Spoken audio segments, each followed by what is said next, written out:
യേശുക്രിസ്തുവിന്റെ നാമത്തിൽ സ്നേഹവന്ദനത്തെ അറിയിക്കുന്നു. ഇന്ന് അതേ ഉച്ചയായ സമയത്ത് അല്പസമയത്ത് ഈ ദേശത്ത് പാർക്കുന്ന പ്രിയപ്പെട്ടവരുടെ ശ്രദ്ധയെ ക്ഷണിക്കുന്നു. അത്യുന്നതങ്ങളിൽ ദൈവത്തിന് മഹത്വം, ഭൂമിയിൽ ദൈവപ്രസാദമുള്ള മനുഷ്യർക്ക് സമാധാനം. ദൈവത്തിൻ്റെ വചനം പറയുന്നു. എന്നാൽ എവിടെ നോക്കിയാലും ഇന്ന് സമാധാനമില്ലാത്ത ഒരനുഭവത്തിലൂടെ മനുഷ്യൻ കടന്നു പോകുന്നു. കാരണം ആരോട് ചോദിച്ചാലും, ഒരു ബിസിനസ് ചെയ്യുന്നവരോട് ചോദിച്ചാൽ അവർ പറയും, ഞങ്ങൾ പ്രതീക്ഷിക്കുന്നത് പോലെ ഞങ്ങളുടെ കാര്യങ്ങൾ മുന്നോട്ട് പോകാത്തത് കൊണ്ട് ഞങ്ങൾക്ക് സമാധാനമില്ല. ഒരു ഓഫീസ് ജോലി ചെയ്യുന്നവരോട് ചോദിച്ചാൽ അവർ പറയും, ഞങ്ങളുടെ മേലധികാരികളുടെ അവർ തരുന്ന പ്രഷർ നിമിത്തം ഞങ്ങൾക്ക് സമാധാനമില്ല. ഏതു കാര്യത്തിലും മുന്നോട്ട് പോകുമ്പോൾ പലരുടെയും ജീവിതത്തിൽ നോക്കിയാൽ സമാധാനമില്ലാത്ത ഒരു അനുഭവത്തിലൂടെ മനുഷ്യൻ യാത്ര ചെയ്യുകയാണ്. എന്നാൽ മനുഷ്യന്റെ ജീവിതമെന്ന് പറയുന്നത് ഒരു യാത്രയാണ്. ആ യാത്ര ആരംഭിക്കുമ്പോൾ അതേ മനുഷ്യൻ ഒരിടത്തു നിന്ന് ഒരിടത്തേക്ക് യാത്ര ചെയ്യുമ്പോൾ ഒരു ലക്ഷ്യസ്ഥാനമുണ്ട്. കാരണം ഒരു ലക്ഷ്യസ്ഥാനമില്ലാതെയല്ല തൻ്റെ ഭവനത്തിൽ നിന്ന് ഇറങ്ങുന്നത്. ഇവിടെ നിന്ന് നമ്മൾ തിരുവല്ലയ്ക്ക് പോയാൽ നമ്മൾക്കറിയാം, നമ്മൾ ഇവിടുന്ന് വീട്ടിൽ നിന്ന് ചിന്തിച്ചിട്ടാണ് ഇറങ്ങുന്നത്. തിരുവല്ലയിൽ എവിടെ പോകണമെന്ന് ചിന്തിച്ചാണ് ഇറങ്ങിപ്പോകുന്നത്. അതുപോലെ തന്നെ മനുഷ്യന്റെ ജീവിതത്തിൽ പ്രതീക്ഷയോടെയാണ് കടന്നു പോകുന്നത്. അല്ലാതെ ഇറങ്ങി തിരിച്ചിട്ട് എവിടെങ്കിലും എന്തിനെങ്കിലും പോകാം എന്ന് ചിന്തിച്ച് അല്ല പോകുന്നത്. അതുകൊണ്ട് മനുഷ്യന്റെ ആ യാത്രയിൽ കടന്നു പോകുന്ന ലക്ഷ്യസ്ഥാനത്തേക്ക് കടന്നു പോകുമ്പോൾ അവിടെ എത്തിപ്പെടുക എന്നുള്ള ഒറ്റ ലക്ഷ്യത്തോടെയാണ് മനുഷ്യൻ യാത്ര ചെയ്യുന്നത്. എന്നാൽ മനുഷ്യന്റെ ജീവിതത്തിൽ ആ യാത്ര എന്ന് പറയുന്നത് മനുഷ്യൻ ഭൂമിയിലേക്ക് ജനിച്ചു വീഴുമ്പോൾ ഇങ്ങനെ പറയുന്നു, ജനനമെന്ന മൂന്നക്ഷരം കൊണ്ട് മനുഷ്യൻ ഭൂമിയിൽ എല്ലാവരെയും സന്തോഷിപ്പിച്ചുകൊണ്ട് എല്ലാവർക്കും ആനന്ദം നൽകിക്കൊണ്ട് ജനിച്ചു വീഴുന്നു. എന്നാൽ ജീവിതം എന്ന മൂന്നക്ഷരത്തിൽ തങ്ങളുടെ ജീവിതം മുന്നോട്ട് നയിക്കുമ്പോൾ അവരുടേതായ ജീവിത സാഹചര്യങ്ങൾ പലപ്പോഴും പ്രതികൂലമായി മാറുകയാ. സന്തോഷത്തോടെ ആരംഭിക്കുന്ന ജീവിതം മുന്നോട്ട് കടന്നു പോകുമ്പോൾ ജീവിതത്തിന്റെ പ്രതിസന്ധികൾ കടന്നു വരുമ്പോൾ മുന്നോട്ട് എങ്ങനെ ജീവിച്ച് തീർക്കുവാൻ കഴിയുമെന്ന ഭാരത്തോടെ മുന്നോട്ട് പോകുന്ന അനുഭവമാണ് നമുക്ക് കാണുവാൻ കഴിയുന്നത്. എന്നാൽ അവിടെ നമ്മുടെ ജീവിതത്തിലെ സകല പ്രശ്നങ്ങൾക്കും പരിഹാരം തരുവാൻ ഒരുവനുണ്ട്. അതാണ് ഞങ്ങൾ പ്രസംഗിക്കുന്ന കർത്താവായ യേശു ക്രിസ്തു. ജീവിതത്തിന്റെ സാഹചര്യങ്ങളിൽ പ്രതീക്ഷിക്കത്തതുപോലെ മുന്നോട്ട് പോകാൻ കഴിയാത്തത് കൊണ്ട്, ജീവിതത്തിലെ സ്വസ്ഥതയും സമാധാനവും നഷ്ടപ്പെടുന്നത് കൊണ്ടാണ് അല്പമായ സമാധാനത്തിനു വേണ്ടി, അല്പമായ സ്വസ്ഥതയ്ക്കു വേണ്ടി മദ്യം എന്ന വിപത്ത് തിരഞ്ഞെടുക്കുവാൻ ഇടയായി തീരുന്നത്. മദ്യപിക്കുന്ന ഒരു വ്യക്തി പലപ്പോഴും മദ്യപിക്കുന്നവർ ഞങ്ങളോട് സംസാരിക്കാറുണ്ട്. അവർ സംസാരിക്കുമ്പോൾ അവർ ഞങ്ങളോട് പറയുന്ന ഒരു കാര്യമുണ്ട്, ഞങ്ങൾ ആഗ്രഹിച്ചിട്ട് മദ്യപിക്കുന്നതല്ല. കാരണം അല്പനേരത്തെ സമാധാനത്തിനു വേണ്ടിയാണ് ഞങ്ങൾ മദ്യപിക്കുന്നത്.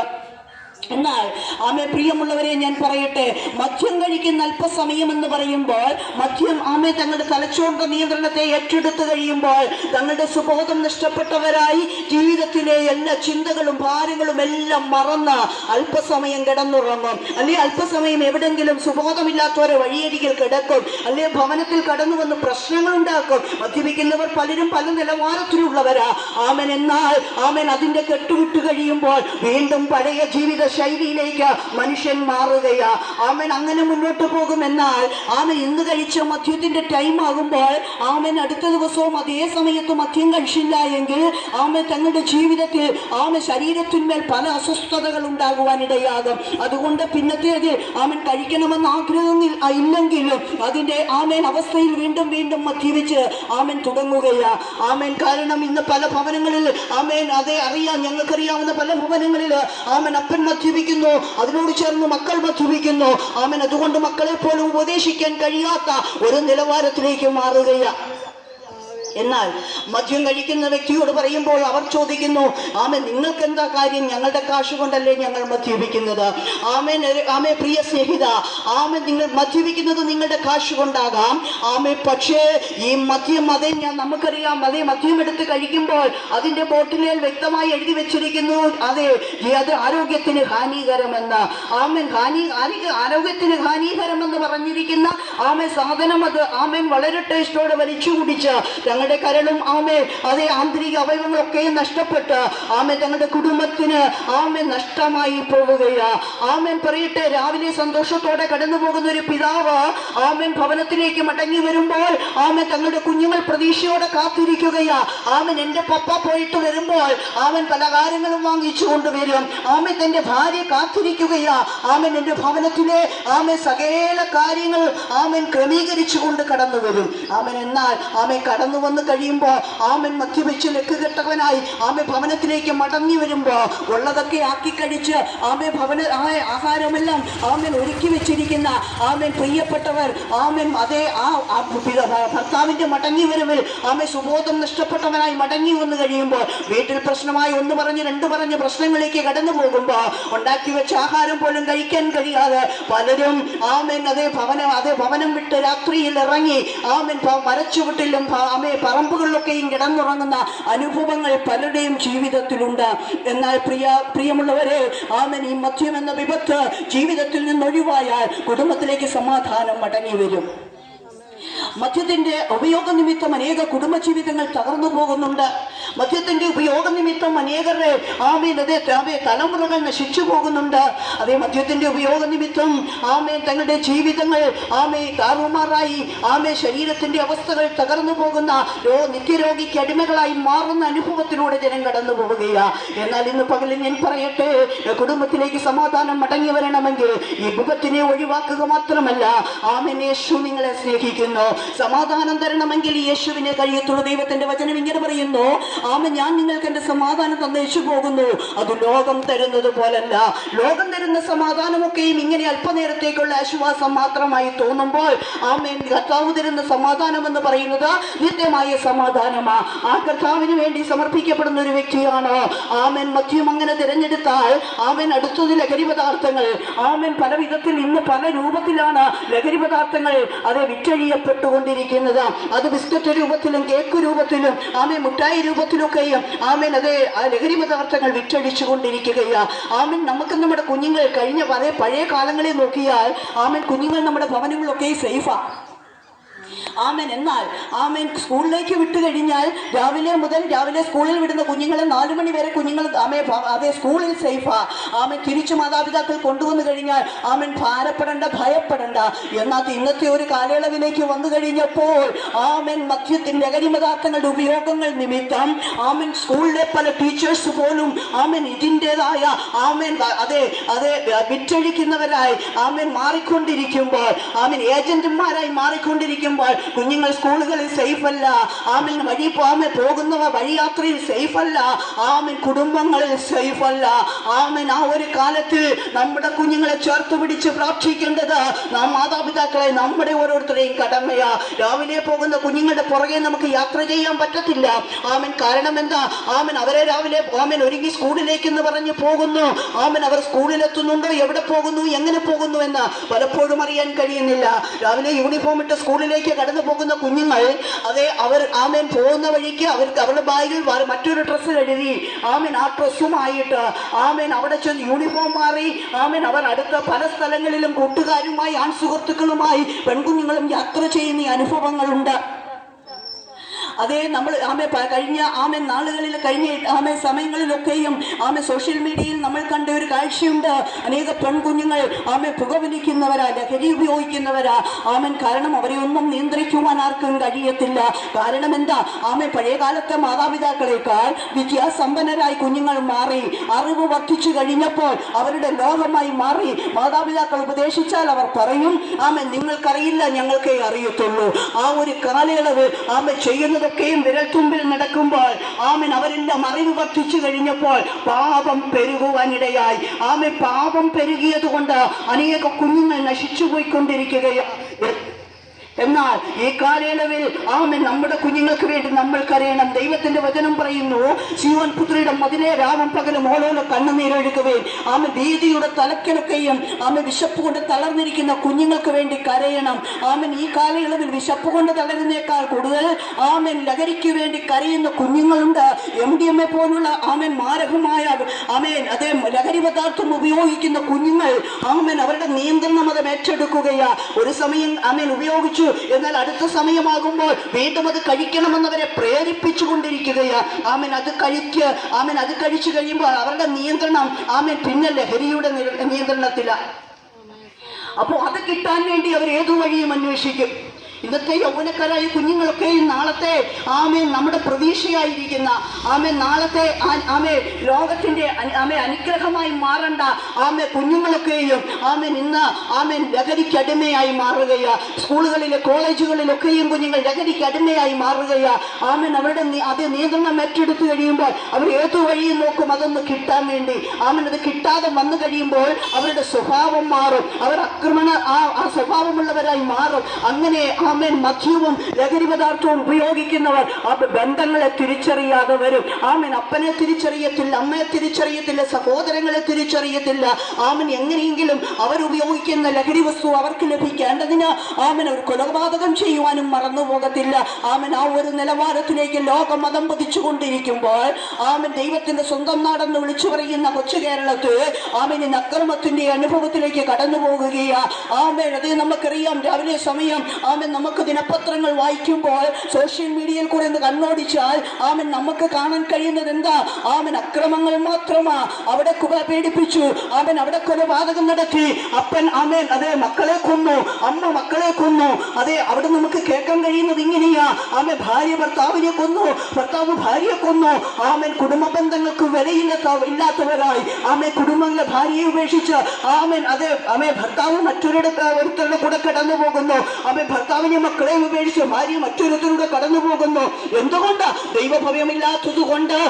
മനുഷ്യൻ സ്വസ്നേഹികളും വമ്പ് പറയുന്നവരും അമ്മയപ്പന്മാരെ അനുസരിക്കാത്തവരുമായി തന്നിഷ്ടത്തിന് ജീവിക്കുമ്പോൾ ഞാൻ പറയട്ടെ, പഴയ കാലങ്ങളെ നോക്കിയാൽ അനേക കുടുംബങ്ങളിൽ കുടുംബ പ്രാർത്ഥനകളുണ്ട്. സമയങ്ങളിൽ സഭാ സംഘടനാ വ്യത്യാസം കൂടാതെ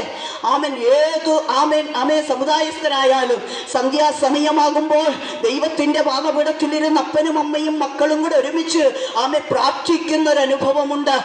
എന്നാൽ ഇന്നത്തെ കാലയളവിൽ അത് കുടുംബങ്ങളിൽ നിന്ന് അന്യപ്പെട്ടു പോയി. കാരണം എന്താ? ഇന്ന് കുടുംബങ്ങളിൽ പ്രാർത്ഥനയ്ക്ക് സമയമെടുക്കുവാൻ ആർക്കും കഴിയത്തില്ല.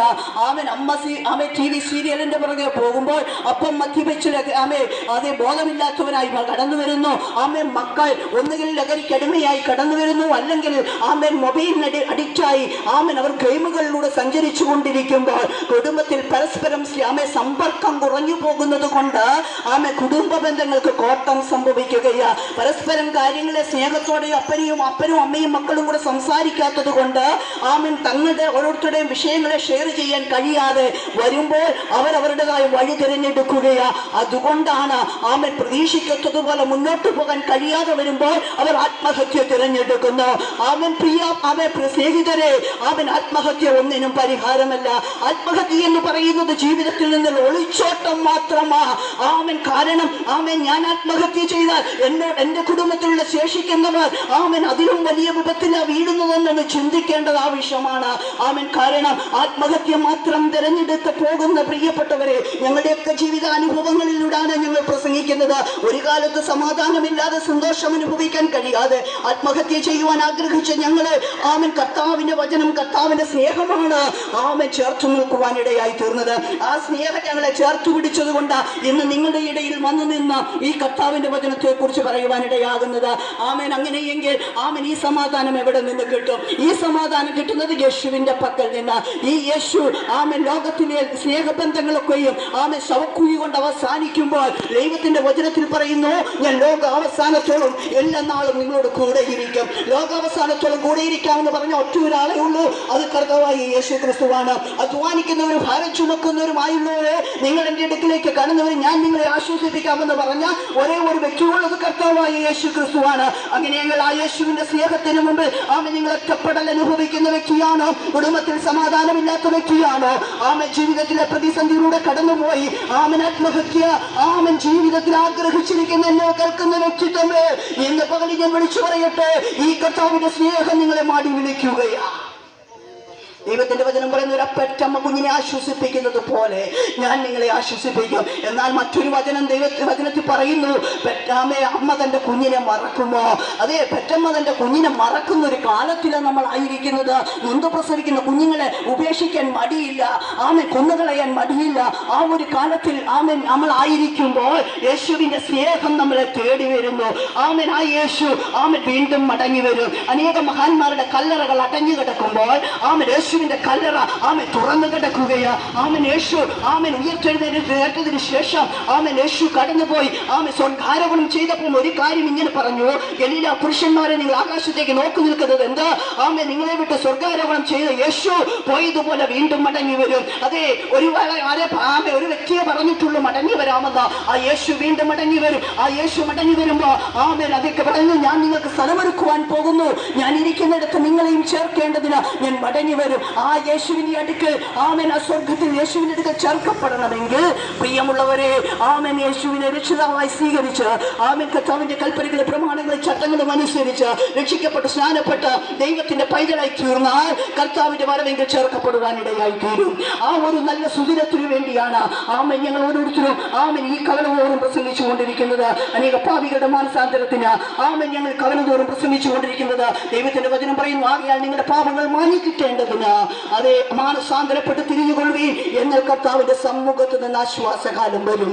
ആശ്വാസമില്ലാത്ത വ്യക്തിയാണോ, സമാധാനമില്ലാത്ത വ്യക്തിയാണോ, അതേ നിരാശയോടെ അതേ വക്കിൽ ജീവിക്കുന്ന വ്യക്തിയാണോ, ആരംഭത്തിൽ പറഞ്ഞതുപോലെ ജീവിതം ജനനം എന്ന മൂന്നക്ഷരത്തിൽ ജനിച്ച മനുഷ്യൻ, ജീവിതം എന്ന മൂന്നക്ഷരത്തിൽ ജീവിതം മുന്നോട്ട് നയിക്കുമ്പോൾ പ്രതിസന്ധിയും വേദനകളും അനുഭവിച്ച് മുന്നോട്ട് പോകാൻ കഴിയാതെ ആത്മഹത്യ തിരഞ്ഞെടുത്തു. എന്നാൽ അങ്ങനെ ജീവിക്കുന്ന ഒരു വ്യക്തിയുടെ ജീവിതത്തിലേക്ക് നിരാശയാഞ്ഞടിക്കുമ്പോൾ, പ്രതീക്ഷിക്കത്തതുപോലെ ജീവിതത്തിൽ കാര്യങ്ങൾ നടക്കാതെ വരുമ്പോൾ നിരാശ എന്ന മൂന്നക്ഷരം ജീവിതത്തിലേക്ക് കടന്നു വരും. ആ നിരാശ ജീവിതത്തിൽ വന്നു കഴിയുമ്പോൾ താൻ എങ്ങനെയെങ്കിലും മരിക്കണമെന്നുള്ള ചിന്തയോടെ മുന്നോട്ട് പോകും. അങ്ങനെ ഒരു വ്യക്തി ജീവിതത്തിലേക്ക് കടന്നു വരുന്നത് മരണമെന്ന മൂന്നക്ഷരം വരും. മരണമെന്ന മൂന്നക്ഷരം ജീവിതത്തിൽ കടന്നു വരുമ്പോൾ മരണം നിശ്ചയമാ, സമയം നിശ്ചയമല്ല. ചെറുപ്പക്കാർ പോലും കുഴഞ്ഞു വീണ് മരിക്കുന്ന ഒരു കാലയളവിലാണ് നമ്മൾ ആയിരിക്കുന്നത്. എന്നാൽ മരണമെന്ന മൂന്നക്ഷരം ജീവിതത്തിൽ കടന്നു വരുമ്പോൾ മരണം എപ്പോ വേണമെങ്കിലും സംഭവിക്കാം. എന്നാൽ ഹൃദയം യേശുവിന് വേണ്ടി സമർപ്പിക്കപ്പെടണം. ആ ഹൃദയം യേശുവിന് വേണ്ടി സമർപ്പിക്കപ്പെട്ടാൽ ആ യേശുവിനോട് കൂടെ വസിക്കുവാൻ, ആ യേശുവിനോട് കൂടെ ആയിരിക്കുവാൻ കർത്താവ് നിങ്ങളെ ആഹ്വാനം ചെയ്യുകയാ. ആ യേശുവിന് വേണ്ടി നിങ്ങളുടെ ഹൃദയം സമർപ്പിക്കപ്പെടുന്നു എങ്കിൽ ലോകത്തിൽ സമാധാനമില്ലേ, സ്വസ്ഥതയില്ലേ, സന്തോഷമില്ലേ? ഈ യേശു സമാധാന പ്രഭുവാ, ഈ യേശു അത്ഭുത മന്ത്രിയാ, ഈ യേശു വീരനാം ദൈവമാ, ഈ യേശു സമാധാന പ്രഭുവാ. ആ യേശുവിന് വേണ്ടി നിങ്ങൾ ഹൃദയം സമർപ്പിക്കപ്പെടുന്നുവെങ്കിൽ നിങ്ങളുടെ സകല പ്രശ്നത്തിന് പരിഹാരം തരുവാൻ ഈ യേശു മതിയായവനാ. ഞങ്ങൾക്ക് സഹായിപ്പാൻ ആരുമില്ലാതിരുന്നിടത്ത് യേശുവിന്റെ സ്നേഹമാണ് ഞങ്ങളെ നിർത്തിയിരിക്കുന്നത്. അങ്ങനെയെങ്കിൽ ഞാൻ വിളിച്ചു പറയട്ടെ, യേശുവിന്റെ സ്നേഹം മാടി വിളിക്കുകയാ. ആ യേശുവിന് വേണ്ടി ഹൃദയം സമർപ്പിക്കപ്പെടുന്ന ഏത് വ്യക്തിയുണ്ടോ അവരെ ചേർക്കാൻ യേശു വീണ്ടും മടങ്ങി വരും. യേശുവിന്റെ മടങ്ങി വരവെങ്കിൽ കൈവിട്ടു പോകാതെ യേശുവിന് വേണ്ടി സമർപ്പിക്കപ്പെടുവാൻ തയ്യാറാകുന്നു എങ്കിൽ നിങ്ങൾ ഭൂലോകത്തിലൊക്കെ ഈ സകല സൃഷ്ടിയോട് സുവിശേഷം അറിയിക്കണമെന്ന് ദൈവത്തിന്റെ വചനപ്രകാരം ഞങ്ങളെ ഏൽപ്പിച്ച ദൗത്യമാ നിങ്ങളുടെ ഇടയിൽ കടന്നു വരുവാൻ ഇടയായത്. അങ്ങനെയെങ്കിൽ രക്ഷിക്കപ്പെട്ട് സ്നാനപ്പെട്ട ദൈവത്തിന്റെ വചനത്തിന് സമർപ്പിക്കപ്പെടുന്ന ഒരു വ്യക്തിയുണ്ടോ അവരെ ചേർക്കാൻ യേശു മടങ്ങി വരും. ആ യേശുവിന്റെ മടങ്ങി വരവിന് വേണ്ടി സമർപ്പിക്കപ്പെടുവാൻ കർത്താവ് ഈ ദേശത്തായിരിക്കുന്ന പ്രിയപ്പെട്ടവരെയും ഒരുക്കട്ടെ എന്നുള്ള പ്രാർത്ഥനയോടെ ഈ ചെറിയ സന്ദേശത്തിൽ നിന്ന് ഞാൻ വിരമിക്കുന്നു. കർത്താവ് അനുഗ്രഹിക്കുമാറാകട്ടെ. ഇപ്പോൾ കർത്താവിന്റെ അഭിഷേകത്തിന് വേണ്ടി പ്രാർത്ഥിക്കും.